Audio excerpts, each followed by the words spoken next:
শ্মশানকালী মন্দিরে পুজো দিয়ে প্রচার শুরু করলেন মথুরাপুর লোকসভা কেন্দ্রের বিজেপি প্রার্থী।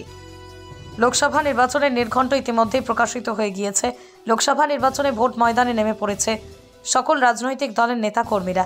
মথুরাপুর লোকসভা কেন্দ্রে তৃণমূলের প্রার্থী বাপি হালদারের বিরুদ্ধে লড়াই ময়দানে এবার বিজেপির ভরসা শিক্ষক অশোক পুরকাইত। বিজেপির দ্বিতীয় দফায় প্রার্থী তালিকায় নাম ঘোষণা করা হয়েছিল মথুরাপুর লোকসভা কেন্দ্রের বিজেপি প্রার্থী অশোক পুরকাইত। শনিবার মথুরাপুর লোকসভা কেন্দ্রের অন্তর্গত সরবেরিয়া শ্মশানকালী মন্দিরে বিজেপি কর্মী সমর্থকদের সঙ্গে নিয়ে পুজো দিয়ে নিজের লোকসভা কেন্দ্রে প্রচার শুরু করে দিলেন বিজেপির মথুরাপুর লোকসভা কেন্দ্রের প্রার্থী অশোক পুরকাইত। জয়ের ব্যাপারে তিনি 100% আশাবাদী। তিনি জানান যে মানুষ নরেন্দ্র মোদীর পাশে রয়েছে।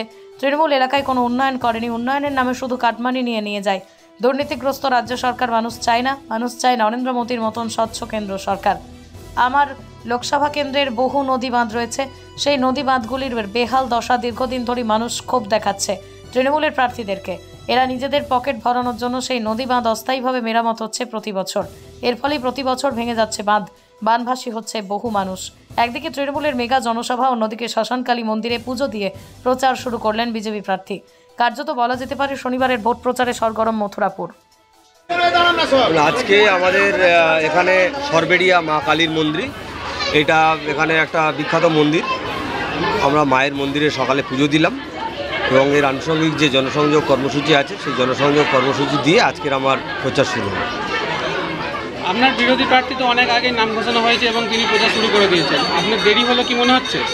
দেখুন, আমার থেকে 17 দিন আগে তৃণমূলের প্রার্থী তালিকা প্রকাশ হয়েছে, সুতরাং একটু দেরি হয়েছে ঠিকই, কিন্তু এখনও সামনে প্রায় 2 মাস বাকি আছে। প্রচারের মতো চলবে। আমার বিপক্ষ যিনি প্রার্থী তার কি ইস্যু আছে, তিনি কি করতে চান তিনি বলবেন, আমারটা আমি মানুষের কাছে তুলে ধরবো। সুতরাং এখানে কদিন দেরি হয়েছে বলে এতে আমার প্রচারের কোনো প্রভাব পড়বে না। কী কী ইস্যু রাখবেন প্রচারে? দেখুন, ইস্যু খুব কমন, সাধারণ মানুষের জন্য যা কিছু প্রয়োজন, একদম বেসিক যে জিনিসগুলো আছে সেগুলো অবশ্যই তুলে ধরবো। আর সর্বোপরি এখানে পশ্চিমবঙ্গে যে সমস্যায় সাধারণ মানুষ ভুগছে, এই আপাতমস্তক পুরো সরকারটাই দুর্নীতিগ্রস্ত। দুর্নীতির বিরুদ্ধে সুশাসন, এটাই বিজেপির মন্ত্র। তো সুশাসনই আমাদের লক্ষ্য এবং দুর্নীতিমুক্ত প্রশাসন এবং নিরপেক্ষ প্রশাসন এবং সাধারণ মানুষের উন্নয়নের জন্য যাবতীয় কর্মসূচি। সম্মানীয় যে নরেন্দ্র মোদী আমাদের সকলের নেতা, তো নরেন্দ্র মোদীর যে উন্নয়ন সারা পৃথিবীব্যাপী যে প্রশংসা পাচ্ছে, সেই উন্নয়নের কিছুটা আঁচ যাতে মথুরাপুরবাসী পায়, সেটাই আমার প্রাথমিক লক্ষ্য। আপনার বিরোধী প্রার্থী ইতিমধ্যে ঘোষণা করেছে যে গতবারে যে ভোটে জিতেছিল তার থেকেও বেশি ভোটে আপনাকে হারাবো, আপনি কি বলবেন? দেখুন, বিরোধী প্রার্থী তিনি তো আশা করবেনই তিনি জয়লাভের ব্যাপারে।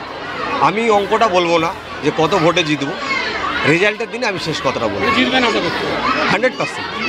আপনার কী কী ইস্যু থাকবে, জেতার পরে আপনার কী কী লক্ষ্য থাকবে যে মথুরাপুর লোকসভার জন্য উন্নয়ন? দেখুন, যদি এখন নির্বাচনী আচরণবিধি লাগু হয়ে যাওয়ার পরে, আমি জানি না তৃণমূল প্রার্থী এরকম প্রতিশ্রুতি দিয়েছেন কি না।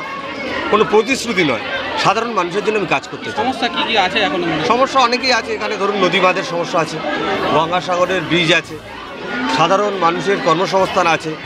এখান থেকে বহু মানুষকে, শিক্ষিত বেকারদের পরিযায়ী শ্রমিক হিসেবে বাইরের রাজ্যে কাজ করতে যেতে হচ্ছে, তাদের যাতে কর্মসংস্থান হয়।